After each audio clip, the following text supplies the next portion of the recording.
warm welcome to this special episode of ETGovernment's Digital India Leadership Series. My name is Anoop Verma. Today, our guest for this special episode is Professor Ger Graus. Dr. Ger Graus was the first Global Director of Education at KidZania, which is a global education institution. He is also the founder of and CEO of the Children's University, headquartered in UK. In 2009, he became the visiting professor at National Research University in Moscow. He is also the professor of practice at University of Cumbria, UK. Driven by his mantra that children can only aspire to what they know exists, Dr. Ger Graus champions the cause of equity, progress, purpose, creativity, and innovation in children's learning. His autobiography, Through a Different Lens, Lessons from a Life of Education, is set to be published in 2025. The topic of today's conversation with Dr. Ger Graus is the global issues in education, with a special emphasis on India. Welcome, Dr. Ger Graus. Thank you so much for having me. It's a privilege to be with you. Thank you for being here. Now, the first question that I'll ask is about the COVID lockdowns. That time led to children couldn't go to school. So most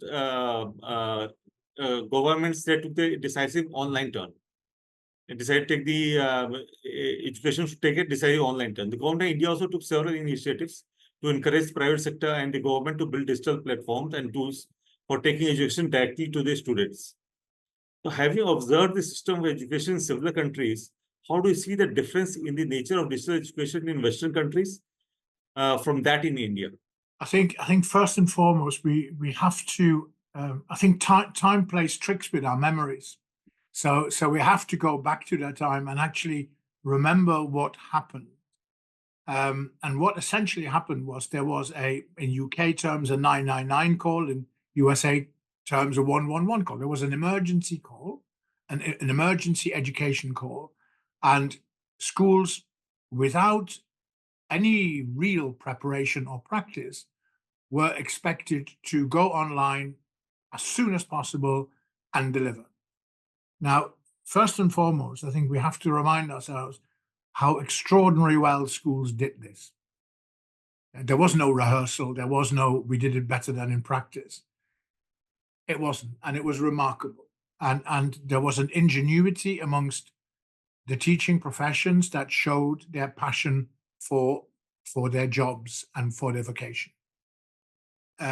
Similarly, where technology failed, i.e. where there was no internet connection, where in areas of deprivation, for example, schools again reinvented wheels almost and started to do this remarkable story of the Nehru World School in Uttar Pradesh, for example, where they started using school buses to transport work between the school and the children, which the children would then complete, and the buses, instead of transporting the children, it transported literally their education.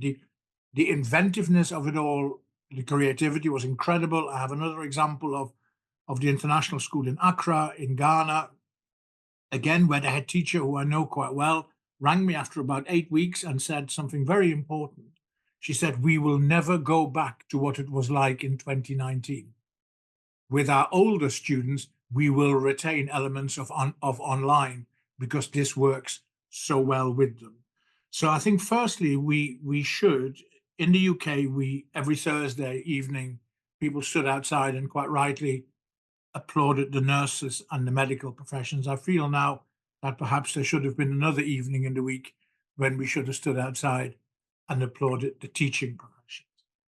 Now, clearly, a number of things. These things are contextual, and for example, poverty or deprivation, disadvantage is a contextual thing. But even in the United Kingdom, at the time, the sixth richest economy in the world, there were schools where 35% of children had no internet access at all. So that is where the additional creativity came in. And in a sense, if we look at the efforts that those schools put in, it was seriously over and above anything that might reasonably be expected. It was quite brilliant. When you are dealing in a country like India, where the scales are unimaginable, And you can hand on heart say that as an overall judgment, looking back now, that India too delivered for its children as best as it could during that COVID period. Hats off. So I think worldwide, the story is a good one. I think there are then variations that in some countries it is a brilliant one. The thing that makes me slightly nervous about it all is that once COVID was over, there seemed to be a rush to go back to the future. Let's go back to 2019 and pretend that none of this has existed. And unlike Mary Ashun, the head teacher in Accra in Ghana, I don't think we've learned enough lessons how COVID had, to a degree, an educational silver lining. I think we were so desperate to go back. Although I will say, and I know we're going to come on to the new education policy, the new education plan a little bit later, I do see when I visit India, I think there are aspects of schooling and education in India that have learned lessons from that COVID period much better than other places in the world. I'd like to make one other observation, and that's this. I think higher education and universities have a lesson to learn of how schools manage that particular crisis. Because again, when I look globally, and I know this is a generalization, but when I look globally, I would say that if the school response was 9.5 out of 10, then the higher education response was a meager 7. I think they could have done better, be more creative, because their audience and their scale is less complex. But hey, it would be quite good to see universities learn from schools. I'm all for that. Do you think that there is there could be some kind of long-term impact on the children? Because the online systems were very good, but the Yes. children were forced to stay indoors for several months or years and do their studies from home, and they could not go even out for play or anything else. So is there any evidence of any long-term impact on the children? And should they be given some new kind of training to enable to overcome these problems if they are facing these problems in various countries? I mean, this is a very, so the answer is yes, but I think it's a very complex question. And let me try and unpick some of those things. So in our world, in our PISA league table world, where we are all in league tables competing, I still don't understand why we're competing, but clearly it suits to be top of the league table. What essentially happens is that our investment in children's education becomes higher the closer they get to examination ages. So we put more money into 16-year-olds than we do into 11-year-olds, yeah, and we put more money into 18-year-olds than we put into 16-year-olds, and we put, relatively speaking, very little money into early years and early primary. There is research to suggest, not least through my friends at the Fondazione Reggio Children in Reggio Emilia in Italy, that the effect on the very young children is very profound. So when they started coming to school after 2 or 3 years, they were not used to other people. They were not used to play. They lacked confidence. They lacked communication skill. But we ignored that because we invested in the 15, 16-year-olds because we needed to maintain our league table status quo. So I think what we will see is to your point, we will see the consequences of that period of isolation in many ways that those children experience. We will see that for a long time yet. Yet already in our examination mania, we're already saying, right, we're back to 2019 now. We don't need to take into account anymore what those children experience. They're used to it now. It's a long time ago. It doesn't work like that, does it? You know, growing up is a lengthy process. So I agree entirely. And I remember really clearly my youngest daughter, who is off to university today for the very first time. She's She's in the car on the way to Oxford. When she was 14 or 15, she was at home during COVID. And I can unreservedly say that her happiest day of 2020 was the day she went back to school. It wasn't Christmas, it wasn't her birthday, it was the day she went back to school to meet with her teachers and to meet with her friends. And I think that is a lesson that when we talk about the future of education, that we would do very well to remember. But I am completely in agreement with you that I think the consequences of that event, of that period of time, will live with our children for a longer time. And we need to think about getting to know our children better and then investing in inverse proportion to opportunity and need, I think.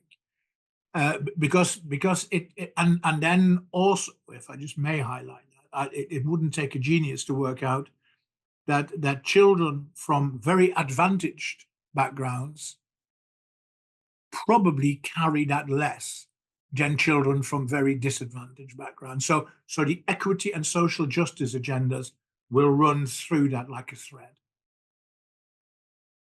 In the post-COVID world, what are the key global issues and trends in education that you are seeing now? Are the governments in the major democratic countries doing enough to equip the coming generations for the future? Right, that's a very interesting question. So I think the first issue globally is the issue of equity and social justice.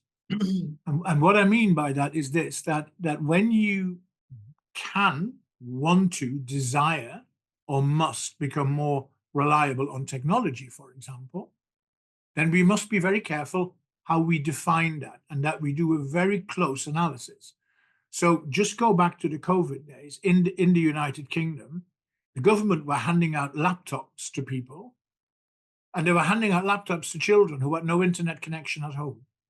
So I think and they're not much use if you haven't got an internet connection. So we need to look at the equity agenda, not just in the simplistic terms of hardware and content, but actually in terms of infrastructure. And I sometimes wonder, and of course India does that very well, that whole partnership agenda. I don't think governments alone can solve that issue.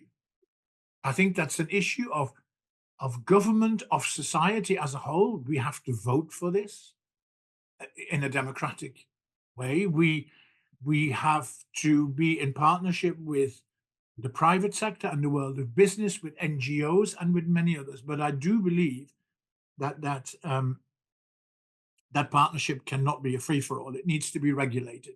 It needs to be about return on involvement as opposed to just a crude return on investment.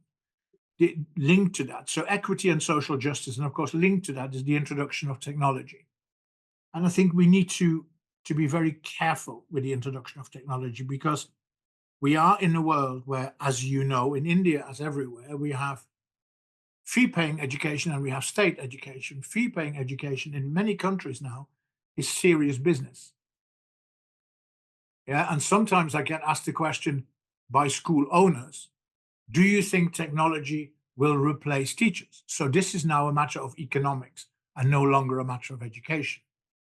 And of course, I then remind them of my youngest daughter, whose happiest day of 2020 was the day that she went to school, and that education and schooling are about much more than the technology.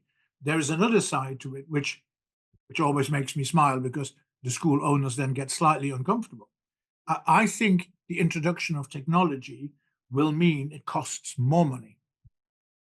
Certainly in terms of continuous professional development at top level of our teaching professions, because the technology in schools will only ever be as good as the people who confidently use it as a tool to teach children better.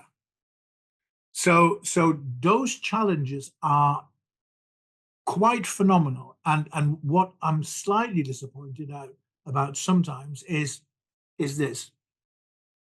Our children, if you have a mobile phone in your hand, then our children can be anywhere in the world immediately. It truly, to a large degree, this is now a global world is theirs. Yet we're still trying to solve all our problems at local and national levels. And perhaps under the auspices of OECD and the amazing director, Andrea Schleicher, perhaps there should be some leadership established there that takes that international agenda. The third point is a very important point for me. So if you think about schooling and education, the reason schooling, as my late friend Sir Ken Robinson always used to say, schooling came about through an industrial revolution. We had industry that needed mass employment for mass production. So you send lots of people into the same building for a set period of time so that they can function in the industry. And the gates of the schools opened in Glasgow, for example, at the same time as the gates to the shipyards opened. And the stream went through. The world has changed. We are now in a world of entrepreneurship, social entrepreneurship, personalization. The individual matters. We need not just data, but we need insights. And actually, what happens? We are still sending our children to buildings where lots of them sit in a classroom facing the front, as if the Industrial Revolution is still there and as if we still need mass employment. So we need to collectively, including those who employ, including those who are engaged in the economy, we need to begin to rethink what is the purpose of schooling and education. And is what we're doing at the moment of the 21st century? I would strongly argue that it isn't. So there's a lot of food for thought, but I think they are the three key points: equity, social justice, technology, and personalization.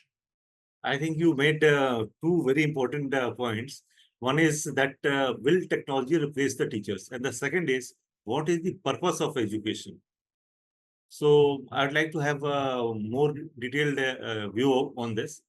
Do you think that software programs can replace teachers, as they seem to be doing that already, and the COVID time showed? And if the software programs can replace the teachers, then how will that impact the purpose of education? Because software program will be more conservative or conformative than a teacher teaching. Because teachers will have different views, but software program can be programmed to deliver the exact same kind of education to everyone. I would always argue that that is not quite the case. That empathy and personalization are about the individual. Yeah? So in my story, I became a German teacher not because of what I was taught, but because of the person who taught me. I wanted to be like my German teacher. That's a very simple example. There is a very important point in the question you raise. Will the teaching, can the teaching profession remain to look as it does at the moment? No.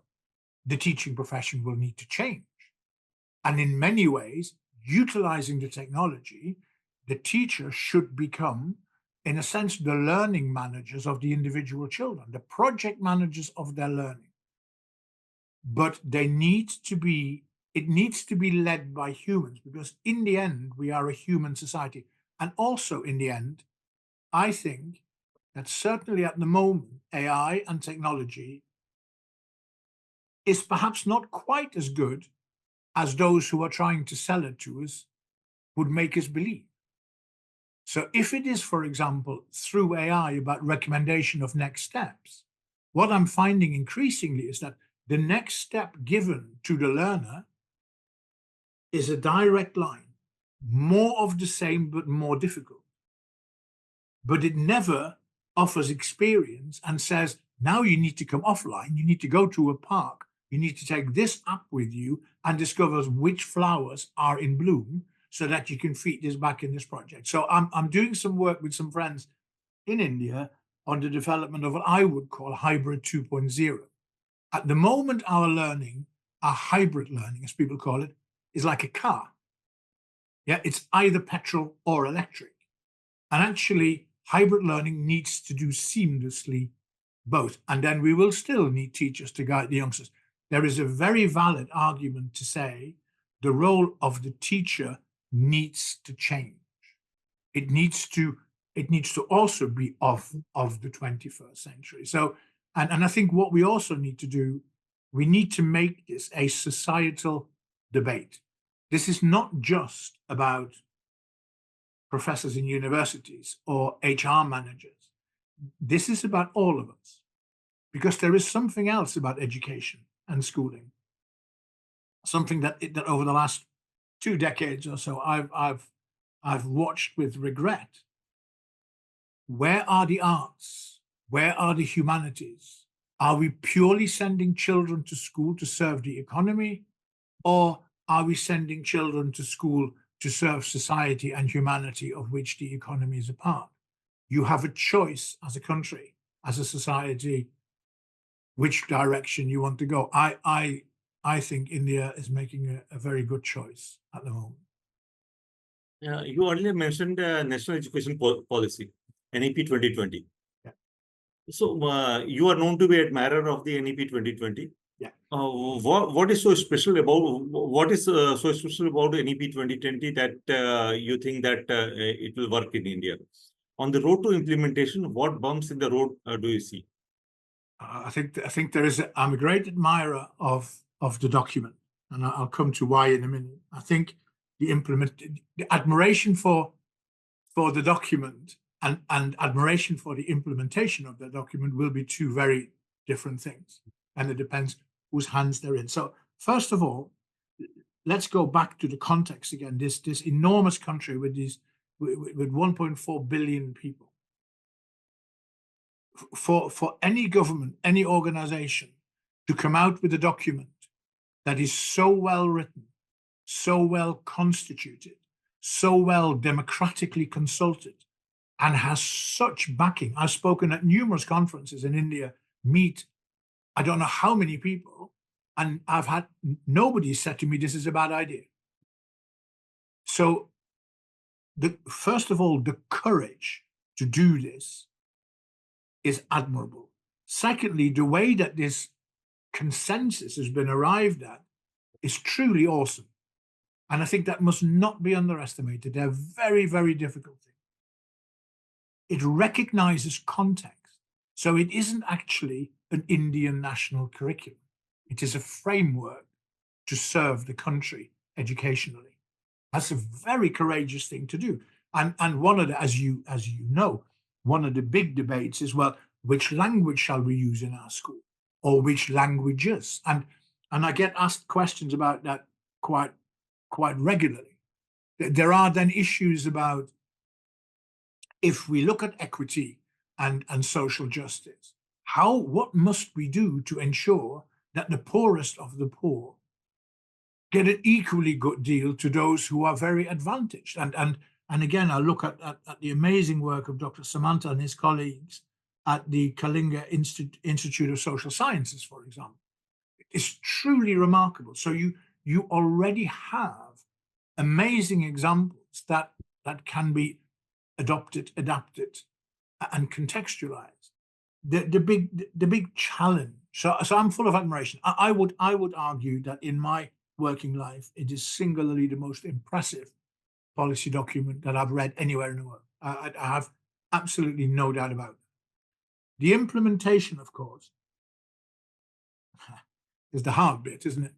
And let's just look elsewhere, learn the lessons that have worked very well elsewhere, and learn the lessons that have not worked so well.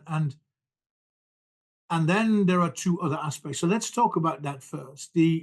I did some work with the government in Scotland some years ago, and the government in Scotland equally had a very brilliant document that many people in Scotland subscribed to. It was called Curriculum for Excellence. And it was very ambitious, and it was to overhaul an antiquated Industrial Revolution-based system into something that was of its time. The implementation phase was disappointing. And the implementation phase was disappointing because, and of course, here we go. One, because there seemed to have been an assumption, perhaps from politicians, that you can just go to teachers and say, do this. Secondly, that means, if you believe that your investment in the continuous professional development of the professions is not enough and is also not long enough. So there are going to be big issues in India to go to that point that we were talking about earlier. Well, who are our teachers? What are their roles? Where does technology fit in? How can we ensure equity? And how technology will undoubtedly play an enormous part in this. How can we keep developing our teachers so that they can confidently deliver this plan? And as my first head teacher said to me on my very first day in September 1983, don't forget to make mistakes and remember to learn from them. This is not going to be a smooth ride. It'll be bumpy, but if we want it to work, it has to be bumpy. Then I think the second part that will be tricky will be the National Education Plan it's a vision. It's a set of values and principles. It's about morals and ethics. It's about fairness. So when we measure the success of this or the successes, we need to remember that we need to measure what we value rather than just value what we can measure. So maybe we need to no longer be so strictly part of the PISA league table agenda and actually say, no, ours is wider. Be confident and say, ours is better. But we need to measure what we set out to achieve, not what other people tell us is important. And then finally, and this is very important, probably the longevity of the project will depend on this. The project, the plan itself, as I said earlier, has achieved great consensus democratically. It needs to maintain that consensus as it moves. So it is not good enough to say, right, we've got the plan, the teachers can take care of it. It is still an issue of everybody.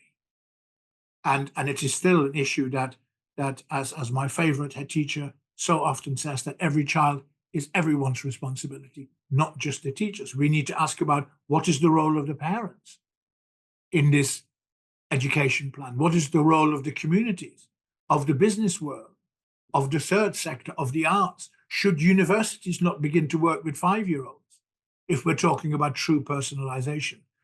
Because actually the strength of the plan is that it focuses on the young people. When you read it, you don't get the impression that the institution is more important than the youngster. That's the challenge, to keep that there. But I'm still incredibly excited about it. I cannot tell you how good I think it is. How do you see the future of higher education? And what is the role that technology can play in this vertical of education? That's a very tricky one, right? So higher education, I think, is a little bit in trouble globally. One of the reasons it's in trouble is that it has to a very significant degree, look at the UK, look at the United States of America in particular, it's become a business. Yeah, you can send me your young people from India and I'm going to charge you as much as I possibly can. Cost of education has gone up phenomenally. Well, we need to decide what we want as a society. Right? Democratically, if I'm asked, I think education should be free at the point of access for every child in every country.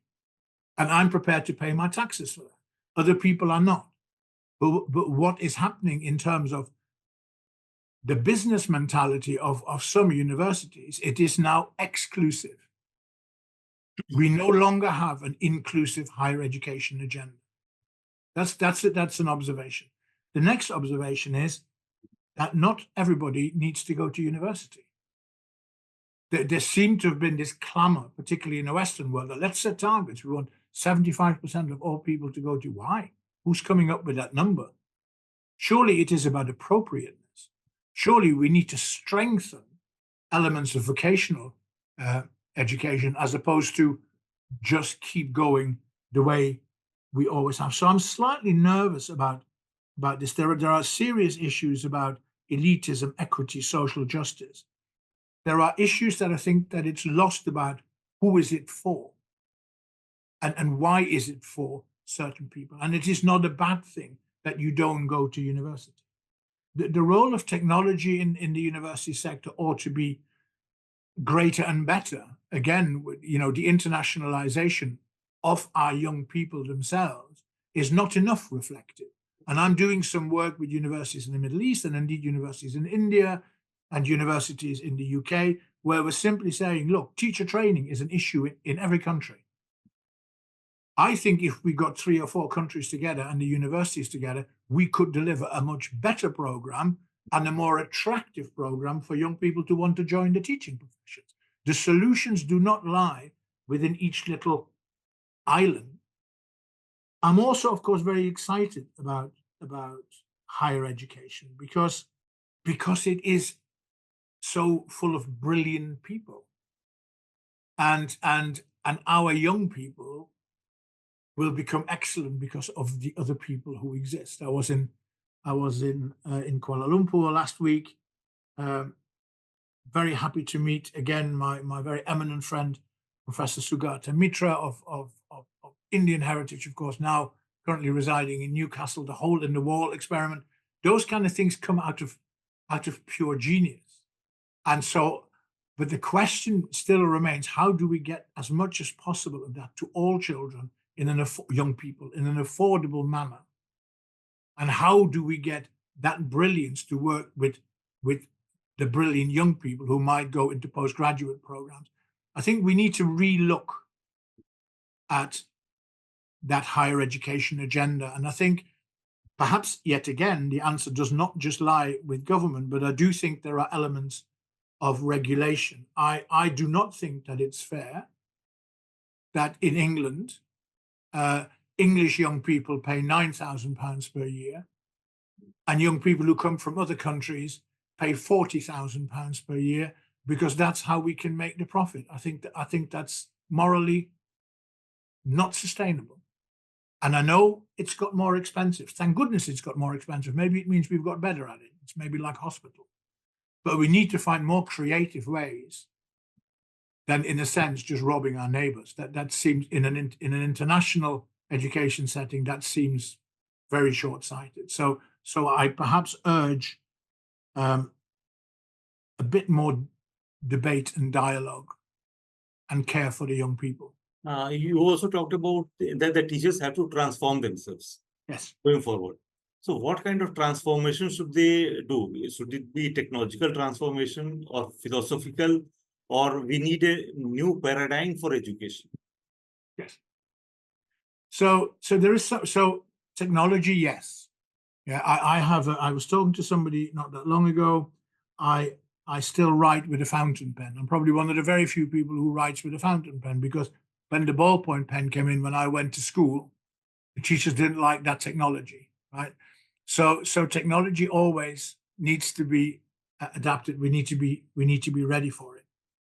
I think where we need to revisit, we need to kind of pause and reset and then press start again, is I'll tell you a little story. As part of my work of KidZania, I travel. I think I've worked in about 63 countries now. And wherever I go, I talk to children and I'll ask them one simple question: why do you go to school? And I would say that on average, the answer, 85%, is because I have to. So I think where we're at now in this teach and test and league table culture, we've got to a point where we've lost sight of the purpose. We can no longer confidently answer why questions. And I think that utilizing technology, professional development, thinking about values, but also, of course, subject expertise, working in partnerships between higher education and elementary schools, we need to begin to reinvent that sense of purpose. Why do we do it? And because it's sad, isn't it? If you think about it, if you've got a child who starts going to school from the age of 5 and they leave when they're 16, You have to do something for 11 years because somebody else tells you. That would not, I wouldn't enjoy that life, and I'm sure my children wouldn't enjoy that life. So we need to collectively begin to redefine why we're doing this so that our children can own this. Because as you know, if once you understand purpose, you give birth to passion. You do that and you can fly to the moon. Yeah, that's true. I think one of the answers could be if you talk to the Indian middle class, why they go to school or college, you'd probably say that they need the qualification to find a job. Yes, and that's the another economic reason. Yeah. So and so that kind of then, if that is all we do, then I think that's a very sad thing. So in both cases, I think the answers are, well, one is more sad, but I think they're both sad answers because going to school is about all sorts of wonderful things. And we need to begin to think, my work with the Children's University, my work with KidZania, and there are many other examples in the book, it's about connecting the real world, that learning outside the classroom, that experiential learning, with what goes on inside the classroom. Because the minute you begin to see as a child why you have to learn certain things, even if you don't like them, but once you understand why, so we need to think broad. What is the role of museums and libraries and galleries and zoos and universities and all those places in the education of a child? And we need to, therefore, I firmly believe, distinguish between schooling and education. Education is 0 to 99, or some get older than 99, right? It is 0 to 99. I learned to eat, I learned to speak, I learned to walk. I learned all things all my life. Schooling is for a set period of time whereby we try to equip the young people to educate themselves better. Those who are well schooled are in a position to educate themselves better. So we mustn't see schooling as a means, as an end. It is merely part of a process. And we need to begin to think about answering more why questions and also measuring differently. So if the research from Cambridge University made it very clear that participating in out-of-school hours activity makes you achieve better. So maybe we need to not just measure the test result. Maybe we need to measure the hours that a child chooses to participate voluntarily in out-of-school activity. It's a debate we need to have. I do know it's a debate that OECD and Andreas Schleicher are up for. So I think the time is right. And with your plan, why would we not discuss that straight away now? There is no better time. In your book, you differentiate clearly between schooling and education. Yeah. I think you have talked about a little bit the subject. So can you further elaborate on this? Yes. So as I said, I think schooling is a set period of time whereby we teach our children what we believe they need for the rest of their lives.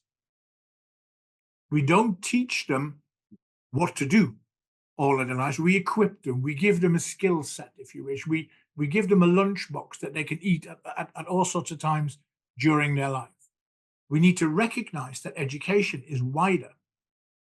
Incidentally, that then also means, going back to that point of who is the teacher, that in school, who the teacher is quite clear.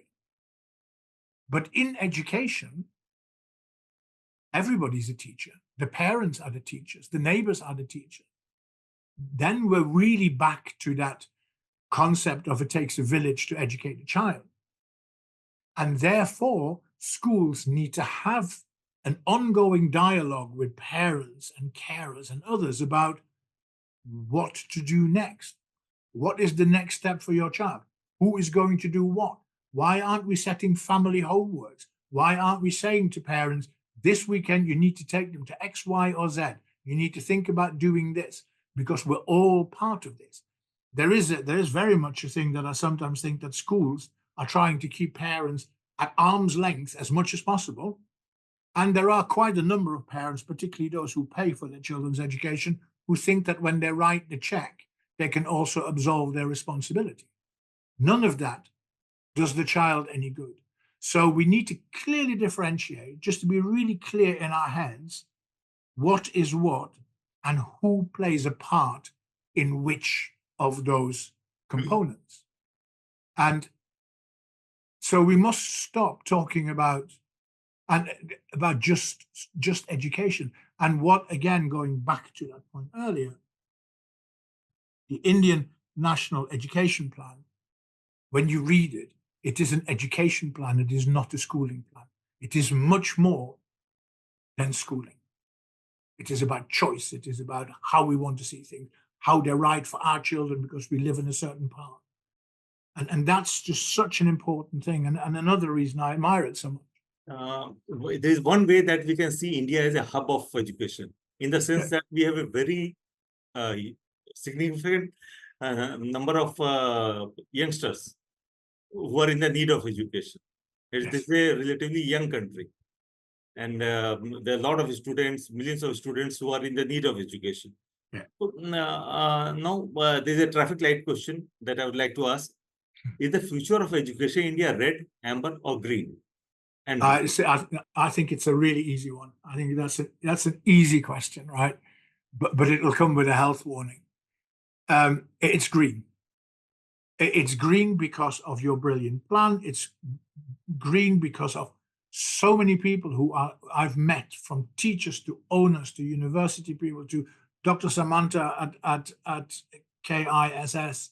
So many people, the guys who run DIDAC, who are so passionate about education. Alongside this plan, you are. Don't you think that there is a huge diversity in the country?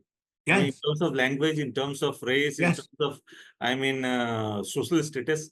So Yes. that creates some kind of problem in creating a plan that can work for everyone.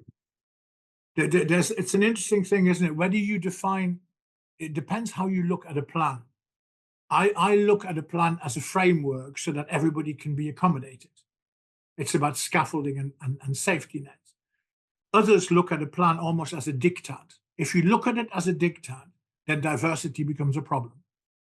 If you look at it as a framework, then diversity becomes a positive. That's a good point, yes. Yeah. And so that's how I think it's green. I think it's green all the way around. But the word of warning is, of course, that you can stand by the roadside and you know that after green comes amber. So the challenge is to keep it green. And that is where the big partnership comes in. That's where the investment in the professions comes in. That's where the trust in communities comes in, the trust in parents, and where this consensus, this democratic consensus that you are on a road to something much better, we need to keep that going. And again, organizations like the Times and others have such an important role to play in this. This really is a collective effort. And there's this wonderful quote that I sometimes use I was born in the Netherlands, by Anne Frank, the then 16-year-old girl who kept a diary during the Second World War. And her quote sums up India's education, or the attitude to education. And the quote is, "I believe in the sun even when it rains." And there is an optimism in India at the moment that is tangible. And I like it very much. I was there 2 weeks ago in Delhi. I'm looking forward to going back relatively soon. I can't wait. Wherever you go, there's an optimism that is heartwarming. So green is the answer. Absolutely green. You mentioned one word, the investment. So I think the government, to make this vision of NEP 2020 a reality, the government will have to, and the private sector also, to find ways of bringing large-scale investments, not just in infrastructure, also in teacher training. Yes. And other tools of education. So that is a challenge that, I mean, like you said, we can just sit aside on the road and green turns into amber. There is, but there is also something else. Right? So I think that is, and again, the title of my book is Through a Different Lens. Sometimes I think we need to look at things through a different lens. So all those many big industries in India, they will all be better and more profitable if we have well-educated young people. There's absolutely no doubt about it, right? So therefore, the question becomes, they become a shareholder in the education of the young people. That, dare I say it, shareholders contribute. They become investors. And perhaps we need to work out a way whereby it isn't just, because it feels sometimes a little bit lazy to me. I come across it in lots of places where they go, the government will take care of it. You're going to go, why? If everybody benefits, why should just the taxpayer pay? Why should others not be asked to contribute? So I think there needs to be an ongoing dialogue about those who benefit become shareholders. Shareholders invest. I can't think of anything better to invest in than the education of our children. Thank you, Dr. Ger Graus. It's very nice talking to you, and you have a very optimistic view of the future of education. So let's hope that this will work out and we'll have a, better educated country. Well, thank you very much for having me. I can't wait to come back to India. I think what's happening is very exciting and reason for optimism. So thank you for having me.